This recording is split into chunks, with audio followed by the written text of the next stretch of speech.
Hey, this is Mike, and it's Sunday, October 4th. And this video is basically, I want to do something as just some top stock market tips for beginners. And this assumes that you already know how to buy and sell stocks. Maybe you've been doing it for a couple of weeks, for a couple of months.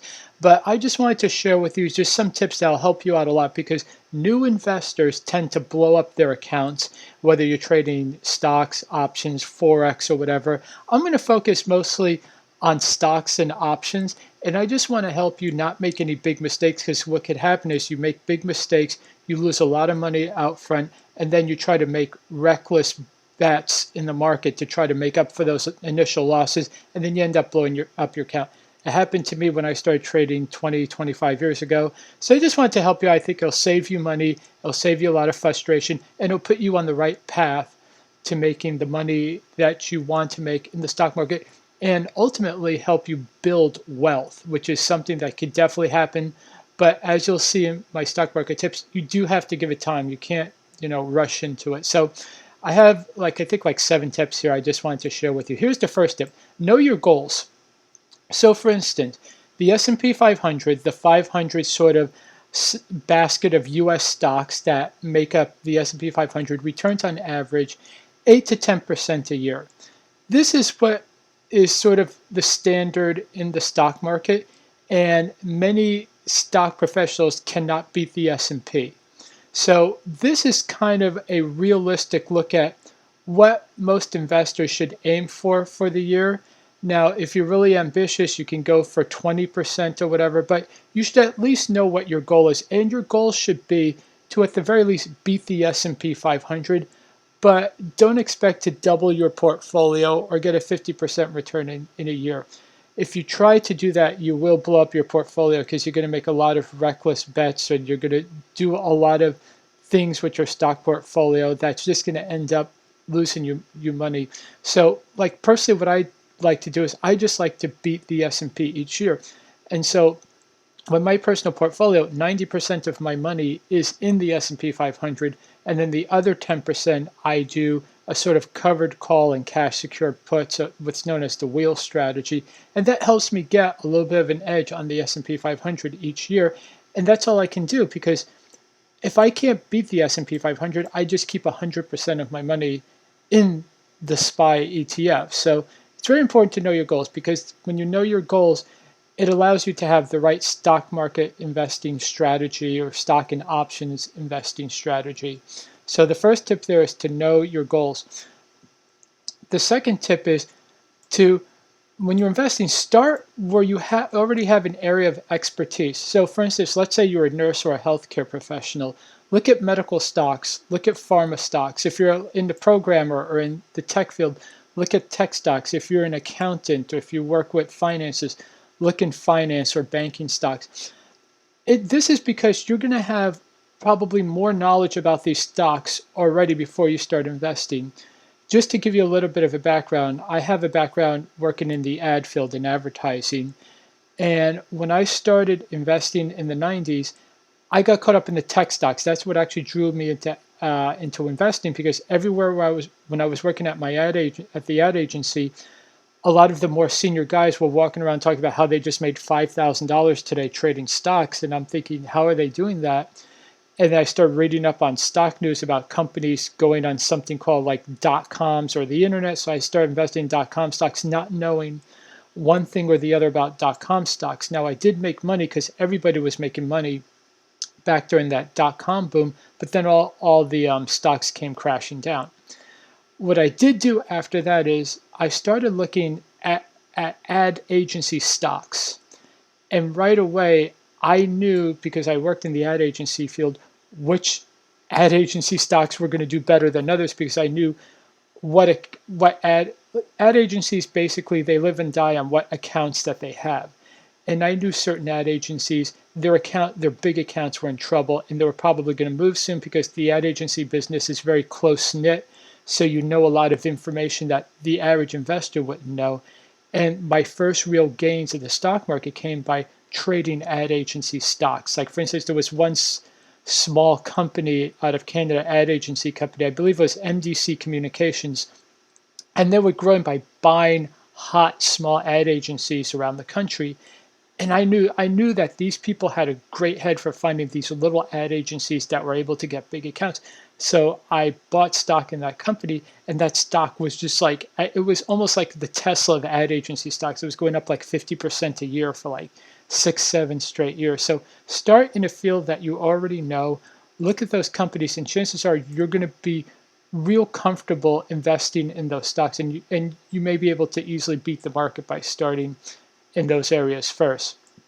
Also, be sure when you do decide to buy a stock that's doing well. Do not buy stocks that are performing poorly, thinking that you're going to get a discount. Stocks that are suffering may continue to suffer. Sometimes there might be a short squeeze that gets a 50% pop, but you want to play the averages here. And on average, stocks that are doing well will continue to do well. So how do you find a stock that's doing well? You want to find a stock that is above the 50-day moving average.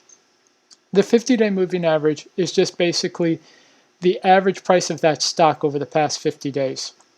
This is a very important indicator because a lot of hedge funds, money managers, and even computerized algorithmic stock trading bots will only buy stocks or continue to support stocks that are above the 50-day moving average. So if you want to find the 50-day moving average, it's actually quite easy. Like what I do is you just go on a Google search, type the name of the stock ticker, and then type 50-day moving average, and the first or second listing will tell you what the 50-day moving average is. So just buy stocks that are above the 50-day moving average, because that 50-day moving average line will act as a support for that stock or ETF or whatever.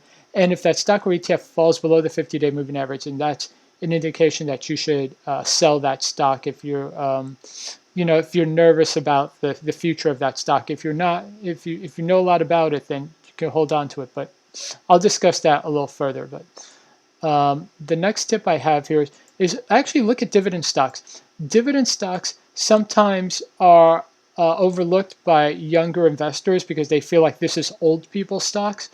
But the funny thing is, if you buy dividend stocks when you are young and hold them for like 2 or 3 decades, you will become rich. I mean, a good dividend stock. You don't want to hold, crap. But the reason why is a dividend stock basically pays you a portion of the company's earnings either every quarter or every month. And if you reinvest those dividends back into the stock, which means you buy more of the stock, you have something called the compounding effect, which is over time, you're going to build your position and you're going to have a lot of stock, and then a lot of that stock pays you more dividend. And over time, that's just how you build wealth. Here are just two examples of two excellent dividend paying stocks. One is AT&T, the big communications company, been around for over 100 years. They're currently paying a 7% return. Now, in an age where you have a company like Tesla that's returning 7% a day, this doesn't seem like a lot. But if you're looking for stability and growth over time, AT&T is an excellent company. And also check out, if you're really into dividends, check out Income Realty. The stock ticker is O. And they pay a monthly dividend. And the monthly dividend over the entire year equals 4.67%. Income Realty, basically what they do is they buy properties and then lease them back to the tenant, known as a triple net lease. And Income Realty never holds any debt. They have their company. If you go to their website, the tagline for the company is the dividend paying company. The company is structured around paying dividends to their investors. It's probably the most investor focused, publicly traded company that you can find. So if you're looking for income, rising dividends, Income Realty, their dividends rise like every year. Definitely take a look at that company. I've been in that company for a while, and it's been a great moneymaker for me, like a consistent great moneymaker for me. Also, be sure to follow whatever stock you own. Be sure to follow the news of that stock, and here's the reason why.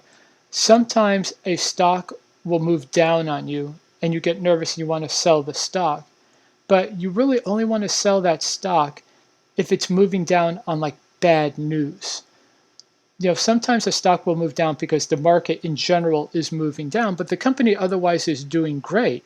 So just be sure to read up on the stocks each week. You can do that on Google. I know for a fact you can place an alert on the stock ticker so you'll get all the news. I think they'll send you an email um, each day or each week whenever. You can actually set when you want to get the emails. It'll just tell you all the news stories if you're in a certain stock, and you'll get those updates, and it makes it easier to track the company. Also, just check up on the annual reports and quarterly earnings. Since quarterly earnings come out 4 times a year, the annual report comes out once a year. It's easy to catch up on. You don't have to actually read the annual report or the entire earnings report. You go on any financial news site, they'll give you a summary of the annual report and the earnings, and that's enough. That's just to stay strict. You want to make sure the company is still making money. It doesn't have crippling debt. There's nothing wrong with the management. Their product or services are performing well, and they have good product and services coming out in the future in the pipeline. Just stay on top of the stocks, the company that you're investing in, its news, because like I said, sometimes a stock will move down and you'll get scared, you get frozen out of the position, and you don't want to do that unless the company is in real trouble, because sometimes the stock price moves independently of the company's performance. And another thing here, very important, that you may not be completely aware of, is that there are 2 ways you can get taxed when you trade stocks. One is short-term capital gains, and this is when you trade in and out of a stock less than 12 months. That's going to equal a higher tax rate. Long-term capital gains, when you hold the stock for more than 12 months, equals lower taxes. Over time, holding a stock long-term, the tax difference could be pretty substantial. It's literally like you pay almost double the taxes when you're doing short-term trading. And that could add up to a lot, especially if you have a larger portfolio. That's because the government encourages people to hold on to stocks longer term. And when you find the right stock, you do want to hold on for a long time. Even if that stock has its ups and downs and you have a dividend paying stock, it's just in your best interest to hold on to that stock. So I would definitely recommend knowing your tax liability and preferring, like, at least if you want to do short-term trading, do that on a smaller percentage of your portfolio. But over the long term, have like 5 or 6 stocks that you know about, you research, you really believe in, hold those long term, and you pay lower taxes when it comes time to take profit on them. And finally, focus on the long term. When you start investing, I know when I did it, you look at, hey, if I could double my portfolio every year, I'll be rich in 5 years. But the thing is, if you just take $10,000 and you invest $10,000 every year for 20 years, that total amount of money is $240,000. But if you just put it in the S&P 500, the compounding interest on putting $10,000 a year for 20 years at $240 turns into $697,300. That is a lot of money. And if you even go as far as 25 years, you can have over $1 million. And that's enough for a lot of people to retire on, because using the 4% rule, let's say if you retire in $1 million and then you just keep in the S&P and you just withdraw 4% a year, that's $40,000 a year. A lot of people in a modest cost city can live on $40,000 a year. And then all you have to do is just put $10,000 a year in for 25 years. So I would definitely say focus on the long term and don't try to go for these short, because the short term traders, they tend to lose money. And I just know this. I've been doing this, for a couple of decades, and it's just trying to find that fast money. You may make a lot of money fast, but then you could lose it fast as well. So that is the advice here. And finally, the last thing I'd say is, like, when in doubt, just invest in the S&P 500. That's where the majority of my money is. And it took me about 10 years of investing before I actually did that. Even though this was advice that I was well aware of when I started investing, I just felt that's a boring play, that's a boring strategy, that's an old man strategy. It's actually probably one of the smartest strategies for the majority of your money. Like I said in the beginning of the video, the S&P 500 returns on average 8 to 10% a year. 90% of professional money managers cannot beat the S&P 500. That's just a fact. Over the long term, like a 5 to 10 year window, they can't beat the S&P 500. You can easily invest in the S&P 500 using the ETF SPY. You may already know that. And this is exactly what Warren Buffett recommends. He recommends that people who do not have the time to research stocks to simply put their money in the S&P 500. In fact, Warren Buffett, in his will, when he passes, he strikes that he wants, I believe, like 90% of his money in a fund that tracks the S&P 500 and the other 10%, I believe, in treasuries. So definitely, when in doubt, just put your money in the S&P 500 and you're going to beat 90% of professional stock traders. So I hope these beginning tips were really helpful for you. This is information I wish I had when I started out trading, and I believe this these tips will not only make you money, but more importantly, they'll save you money because most new traders do end up blowing up their stock portfolio. So if you enjoyed this video, please be sure to like this video, subscribe, turn on notifications, and also to let you know that this channel puts out videos before market opens every weekday just to let you know what happened, what you can expect. It gives you just some overall trading tips to help you become a better informed trader, okay? Thank you very much. Bye.